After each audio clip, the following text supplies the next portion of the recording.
ಕಾರ್ಯಕ್ರಮದ ಮುಂದುವರೆದ ಭಾಗವಾಗಿ ಶರಣ ಡಾಕ್ಟರ್ ವಚನಕುಮಾರ ಸ್ವಾಮಿ ಅವರು ಈ ಸಭೆಯ ಬಗ್ಗೆ ಮತ್ತು ವಚನದ ಬಗ್ಗೆ ಒಂದೆರಡು ಹಿತನುಡಿಗಳನ್ನ ಹಂಚ್ಕೋಬೇಕು ಅಂತ ವಿನಂತಿಸಿಕೊಳ್ತಾ ಇದ್ದೇನೆ. ಓಂ ಶ್ರೀ ಗುರು ಬಸವಲಿಂಗಾಯ ನಮಃ. ಬಸವನ ಬೆಳಕೆ ಎಲ್ಲಾಡಿ ಬಂದೆ, ಭಾರತವೆಲ್ಲ ಸುತ್ತಾಡಿ ಬಂದೆ.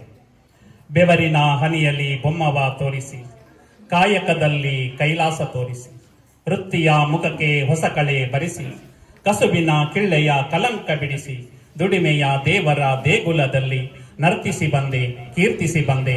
ಬಸವನ ಬೆಳಕೆ ಎಲ್ಲಿಗೆ ಮುಂದೆ, ವಿಶ್ವವೆಲ್ಲವೂ ನನ್ನದೇ ಎಂದೆ. ಕರ್ನಾಟಕದ ಸಾಂಸ್ಕೃತಿಕ ನಾಯಕ ವಿಶ್ವಗುರು ಬಸವಣ್ಣನವರನ್ನ ಕುರಿತು ನಾಡಿನ ಹೆಸರಾಂತ ಕವಿಯಾದಂತಹ ಶ್ರೀ ಸಿದ್ದಯ್ಯ ಪುರಾಣಿಕರವರು ರಚಿಸಿರುವ ಈ ಕವಿತೆಯನ್ನು ಸ್ಮರಿಸಿ ಈ ದಿನ BEML ಬಸವ ಸಮಿತಿ ವತಿಯಿಂದ 2025 ಬಸವ ಜಯಂತಿ ಅಂಗವಾಗಿ ವಚನ ಕಂಠಪಾಠ, ವಚನ ವ್ಯಾಖ್ಯಾನ ಮತ್ತು ವಿವಿಧ ಸ್ಪರ್ಧಾ ಕಾರ್ಯಕ್ರಮಗಳ ಉದ್ಘಾಟನಾ ಕಾರ್ಯಕ್ರಮವನ್ನು ನಡೀತಾ ಇದೆ. ಈ ಕಾರ್ಯಕ್ರಮವನ್ನ ತುಂಬಾ ನಗುಮುಖದಿಂದ ಉದ್ಘಾಟಿಸಿ ಕಾರ್ಯಕ್ರಮಕ್ಕೆ ಒಂದು ರೀತಿಯ ಸ್ಫೂರ್ತಿಯನ್ನ ನೀಡಿದಂತಹ ಶರಣರಾದಂತಹ ಮನೋಹರ್ ಕೋಟೆರವರಿಗೆ ಶರಣಾರ್ಥಿಗಳನ್ನು ಸಮರ್ಪಿಸಿ, ಅಧ್ಯಕ್ಷತೆಯನ್ನ ವಹಿಸಿರುವಂತಹ ಆತ್ಮೀಯರಾದಂತಹ ಶರಣ SS ಪಾಟೀಲ್ ರವರಿಗೂ ಶರಣಾರ್ಥಿಗಳನ್ನ ಸಮರ್ಪಿಸಿ, ನನ್ನ ಜೊತೆಗೆ ವೇದಿಕೆಯನ್ನು ಹಂಚಿಕೊಂಡಿರುವಂತಹ ರೂಪಕುಮಾರ ಸ್ವಾಮಿ ಅವರಿಗೆ, ನೀಲಾಂಬಿಕೆ ನಾಗರಾಜರವರಿಗೆ, ರಶ್ಮಿ ನಾಗರಾಜರವರಿಗೆ ಶರಣಾರ್ಥಿಗಳನ್ನ ಸಮರ್ಪಿಸಿ, ಇವತ್ತು ನಾವೆಲ್ಲ ಕೂರಬೇಕಾದ್ರೆ ಒಂದು ಒಳ್ಳೆಯ ಒಂದು ಫೌಂಡೇಶನ್ ತಳಪಾಯವನ್ನ ಹಾಕಿಕೊಟ್ಟಂತಹ ಶರಣರಾದಂತಹ ಸಂಸ್ಥಾಪಕ ಅಧ್ಯಕ್ಷರಾದಂತಹ ಶರಣ CP ಬಸವರಾಜು ಸರ್ ಅವರಿಗೂ ಶರಣಾರ್ಥಿಗಳನ್ನ ಸಮರ್ಪಿಸಿ, ವೇದಿಕೆಯ ಮುಂಭಾಗದಲ್ಲಿರುವಂತಹ BEML ಸಮಿತಿಯ ಎಲ್ಲ ಪದಾಧಿಕಾರಿಗಳು, ಎಲ್ಲ ಬಂಧುಗಳು, ನೆಚ್ಚಿನ ಪುಟಾಣಿಗಳಿಗೆ ಶರಣಾರ್ಥಿಗಳು. ಬಂಧುಗಳೇ, ಈ ಬಸವ ಜಯಂತಿ ಕಾರ್ಯಕ್ರಮ ಯಾವಾಗ ಪ್ರಾರಂಭ ಆಗಿದೆ ಅಂತ ಒಂದು ನಿಮಿಷ ನಾವು ತಿಳ್ಕೊಳ್ಳೇಬೇಕಾಗಿದೆ. ಕರ್ನಾಟಕದ ಗಾಂಧಿ ಅಂತ ಡಾಕ್ಟರ್ ಅರ್ಡೇಕರ್ ಮಂಜಪ್ಪನವರನ್ನ ನಾವು ಕರಿತೇವೆ.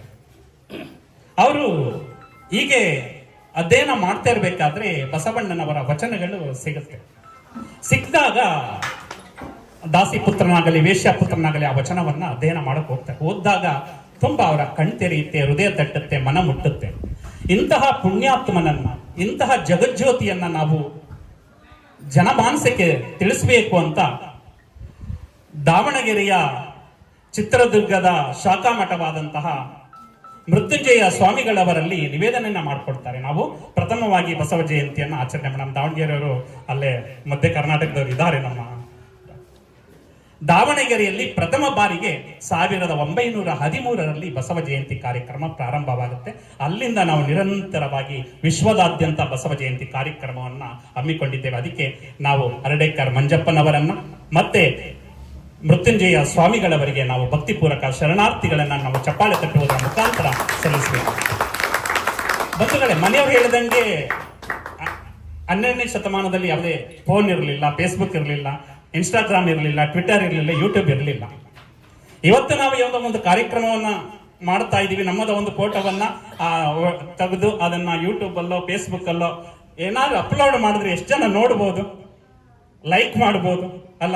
100 ಜನ, 500 ಜನ, 1000 ಜನ ಅಷ್ಟೇ ಅಂತ ಅನ್ಕೊಂಡಿದ್ದೆ ನಾನು. 1000 ಆದ್ರೆ ನಮ್ಮ ಕಾಲ ನಾವೇ ನನಗೆ 1000 ಜನ ಲೈಕ್ ಮಾಡಿದ್ದಾರೆ ಅಂತ ಹೇಳ್ತೀವಿ.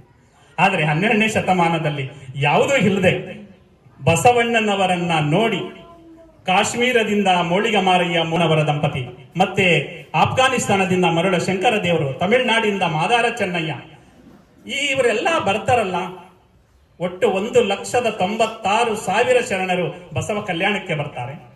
770 ಅಮರಗಣಗಳು ಅನುಭವ ಮಂಟಪದ ಚರ್ಚೆಯಲ್ಲಿ ಭಾಗವಹಿಸ್ತಾರೆ. ಅಂದ್ರೆ ಬಸವಣ್ಣನವರ ಫೇಸ್ ವ್ಯಾಲ್ಯೂ ಎಷ್ಟಿತ್ತು ಅಂತ ನಾವು ಅರ್ಥ ಮಾಡ್ಕೊಳ್ಬೇಕಾಗುತ್ತೆ ಅಲ್ಲ?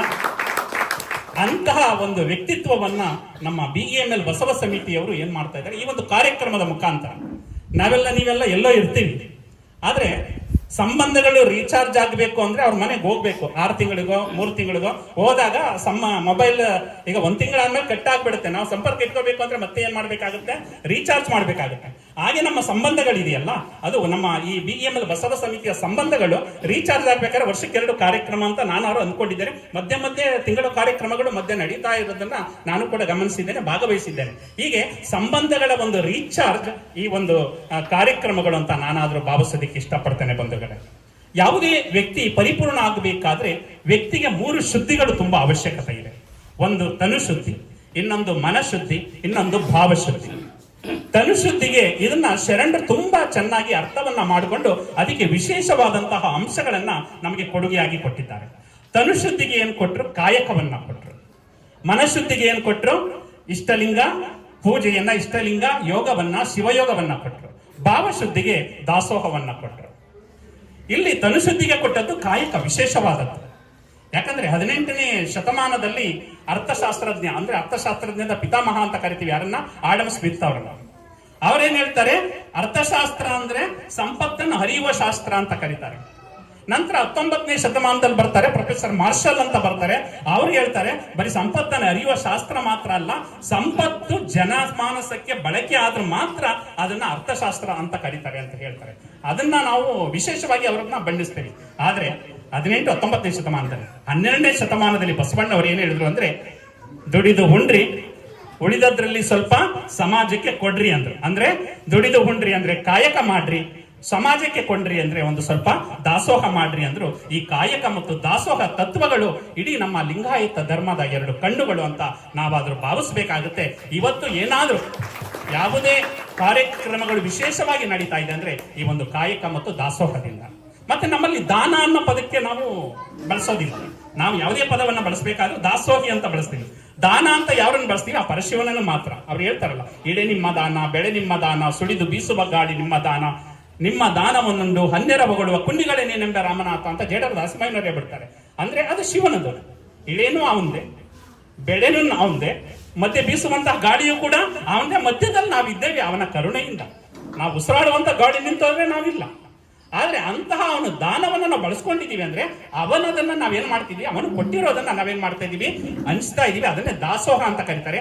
ದಾನ ಅಂದಾಗ ಅಹಂಕಾರ ಇರುತ್ತೆ, ದಾಸೋಹ ಅಂದಾಗ ವಿನಯವಂತಿಕೆ ಇರುತ್ತೆ, ಭಕ್ತಿ ಇರುತ್ತೆ. ಅಂತಹ ದಾಸೋಹಿಗಳು ನಮ್ಮ ಈ ಒಂದು ಶರಣ ಧರ್ಮದಲ್ಲಿ BAML ಬಸವ ಸಮಿತಿಯವರು ದಾಸೋಹ ಕಾರ್ಯವನ್ನ ಪ್ರತಿ ವರ್ಷ ಬಸವ ಜಯಂತಿ ಕಾರ್ಯಕ್ರಮದಲ್ಲಿ ಹಮ್ಮಿಕೊಂಡು ಮಾಡ್ತಾ ಇದ್ದೀರಲ್ಲ, ನಿಮಗೆ ಸಿಗುವಂತಹ ಪುಣ್ಯ ತುಂಬಾ ವಿಶೇಷವಾದದ್ದು. ಯಾಕಂದ್ರೆ ಅದು ಭಗವಂತನ ಒಂದು ನ್ಯಾಯಾಲಯ ಇದೆಯಲ್ಲ, ಅಲ್ಲಿ ನೀವು ಏನಾಗ್ತೀರಾ? ಪಾತ್ರರಾಗ್ತೀರ.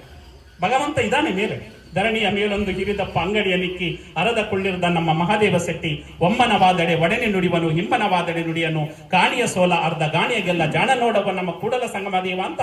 ಅಲ್ಲಿ ನಾವು ಯಾರು ನಮ್ಮ ಮಾಡುವಂತ ಕೆಲಸವನ್ನ ಇಲ್ಲಿ ಯಾರೇ ಇಷ್ಟಪಡದೇ ಇರ್ಬೋದು, ಬೇರೆಯವರು ಇಷ್ಟಪಡದೇ ಇರ್ಬೋದು, ಅಲ್ಲಿ ಭಗವಂತನ ಕೋರ್ಟಲ್ಲಿ ನಾವೇನ್ ಮಾಡ್ತಿದೀವಿ?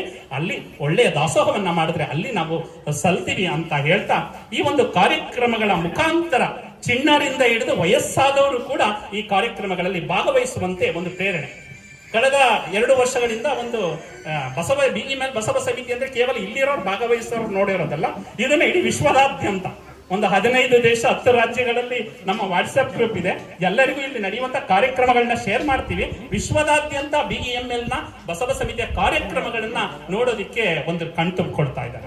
ಯಾಕಂದ್ರೆ ಈಗಾಗಲೇ ಈಗ ಒಂದು 3 ವರ್ಷಗಳ ಹಿಂದೆ ನಮ್ಮ ದೇವರಾಜಪ್ಪ ಸರ್ ಅಧ್ಯಕ್ಷರಾಗಿದ್ರು. ಆ ಕಾರ್ಯಕ್ರಮಗಳಲ್ಲೂ ಕೂಡ ನಾವು ರಸಪ್ರಶ್ನೆ ಕಾರ್ಯಕ್ರಮಗಳನ್ನ ವಿಶೇಷವಾಗಿ ನಡೆಸ್ಕೊಂಡು ಬರ್ತಾ ಇದೀವಿ. ರಸಪ್ರಶ್ನೆ ಅಂದ್ರೆ ಮೊದಲು ಏನ್ ಮಾಡ್ತಾ ಇದ್ದ, ಒಂದು ಪೇಪರ್ ಅನ್ನ ಕೊಟ್ಟು ಅದರಲ್ಲಿ ಆನ್ಸರ್ ಮಾಡಿ ಯಾರು ವಿನ್ ಆಗ್ತಿದ್ರು ಅವರು ಕೊಡ್ತಾ ಇದ್ದ. ಬಟ್ ಈಗ ಹಂಗಲ್ಲ, ಇಲ್ಲಿ ಯಾರಿದ್ದೀರ ಎಲ್ಲರನ್ನೂ ಭಾಗವಹಿಸಂಗ್ ಮಾಡ್ತೀವಿ. ಇವತ್ತು ನೀವು ಭಾಗವಹಿಸೋದಕ್ಕೆ ರೆಡಿ ಇರಬೇಕು. ನೀವು ಭಾಗವಹಿಸಲ್ಲ ಅಂದ್ರೆ ನಾವು ಬಿಡೋದಿಲ್ಲ. ನಿಮ್ಮನ್ನ ಕೂರಿಸಿ ನಿಮ್ಮ ಬಾಯಲ್ಲಿ ಬಸವಣ್ಣವ್ರ ಬಗ್ಗೆ ಮತ್ತು ಶರಣರ ಬಗ್ಗೆ ಒಂದು ಗೊತ್ತಿಲ್ಲದೆ ಹೋದ ತಿಳ್ಕೊಳ್ಳೋಣ ಅಷ್ಟೇ. ಇಲ್ಲಿ ತಿಳ್ಕೊಳ್ಳೋದಕ್ಕೆ ಒಂದು ಅವಕಾಶ ಅಂತ ಹೇಳ್ತಾ, ಎಲ್ಲರೂ ಕೂಡ ರಸಪ್ರಶ್ನೆ ಕಾರ್ಯಕ್ರಮ ಆಗ್ಬೋದು, ವ್ಯಾಖ್ಯಾನ ಆಗ್ಬೋದು, ಕಂಠಪಾಠ ಆಗ್ಬೋದು, ಎಲ್ಲ ಭಾಗವಹಿಸಿ ಈ ಒಂದು ವಿಶೇಷವಾದಂತಹ ಕಾರ್ಯಕ್ರಮವನ್ನ ನಮ್ಮ BAML ಬಸವ ಸಮಿತಿಯವರು ಹಮ್ಮಿಕೊಂಡಿದ್ದಾರೆ. ಅಂದ್ರೆ ಇದಕ್ಕೆ ಹಮ್ಮಿಕೊಳ್ಳೋರು ತುಂಬಾ ಕಡಿಮೆ ಈಗ, ಆದ್ರೆ ಭಾಗವಹಿಸೋದು ಕಷ್ಟ ಆಗ್ತಾ ಇದೆ. ಯಾಕಂದ್ರೆ ಆ ಕಷ್ಟನ ನಾವು ಇಷ್ಟ ಮಾಡ್ಕೊಂಡು ಇಂತಹ ಕಾರ್ಯಕ್ರಮಗಳಲ್ಲಿ ಭಾಗವಹಿಸಿದಾಗ ಇಂತಹ ಕಾರ್ಯಕ್ರಮಗಳು ಇನ್ನೂ ಕೂಡ ಯಶಸ್ವಿಯಾಗಿ ನಡೆಯುತ್ತೆ. ನಮ್ಮ ಮನಸ್ಸು ಕೂಡ ಒಂದು ರೀತಿ ಹಗುರ ಆಗುತ್ತೆ. ಇಂತಹ ಕಾರ್ಯಕ್ರಮಗಳಿಂದ ನಮ್ಮ ಆಯಸ್ಸು ಕೂಡ ವೃದ್ಧಿ ಆಗುತ್ತೆ. ಯಾವುದೇ ಒತ್ತಡ ಇರುತ್ತೆ, ಪ್ರತಿದಿನ ಅನೇಕ ಕಾಯಕಗಳು ಕಾರ್ಯಗಳಿದ್ದಾಗ ಒತ್ತಡ ಇರುತ್ತೆ. ಆ ಒತ್ತಡದ ನಿವಾರಣೆಗೆ BAML ಬಸವ ಸಮಿತಿಯವರು ಒಂದು ದಿನವನ್ನು ಅವಕಾಶ ಮಾಡಿಕೊಟ್ಟಿದ್ದಾರಲ್ಲ, ಆ ಎಲ್ಲ ಪದಾಧಿಕಾರಿಗಳಿಗೆ ನಾವು ಶರಣಾರ್ಥಿಗಳನ್ನು ಸಮರ್ಪಿಸಿ, ನಮ್ಮನ್ನು ಕೂಡ ಪ್ರತಿ ವರ್ಷ ಈ ಒಂದು ಕಾರ್ಯಕ್ರಮಕ್ಕೆ ಕರೆಸ್ಕೊಳ್ತಾ ಇದ್ರಲ್ಲ, ತಮಗೆಲ್ಲರಿಗೂ ಕೂಡ ಶರಣಾರ್ಥಿಗಳನ್ನ ಸಮರ್ಪಿಸಿ ನನ್ನ ಒಂದೆರಡು ನುಡಿಗೆ ವಿರಾಮವನ್ನು ಹೇಳ್ತಾ ಇದ್ದೇನೆ. ಜೈ ಬಸವ, ಜೈ ಶರಣ. ಮತ್ತೊಮ್ಮೆ ಎಲ್ಲರ ಪರವಾಗಿ ಡಾಕ್ಟರ್ ವಚನಕುಮಾರ ಸ್ವಾಮಿಯವರಿಗೆ ಶರಣಾರ್ಥಿಗಳು. ಅವ್ರು ಹೇಳಿದಾಗೆ ನಮ್ಮ ಈ BAML ಬಸವ ಸಮಿತಿಯ ಕಾರ್ಯಕ್ರಮ ಬರೀ ನಮ್ಮ ಸಮಿತಿಯ ಸದಸ್ಯರಿಗೆ ಅಷ್ಟೇ ಮೀಸಲಾಗಿಲ್ಲ, ಪ್ರಪಂಚಾದ್ಯಂತ ಅವರ ಯೂಟ್ಯೂಬ್ ಚಾನೆಲ್ನ ವೀಕ್ಷಣೆ ಮಾಡುವಂತ ಎಲ್ಲರೂ ಕೂಡ ನೋಡುವಂತ ಒಂದು ಮಾದಾ ಕಾರ್ಯವನ್ನ ಮಾಡ್ತಾ ಇದ್ದಾರೆ.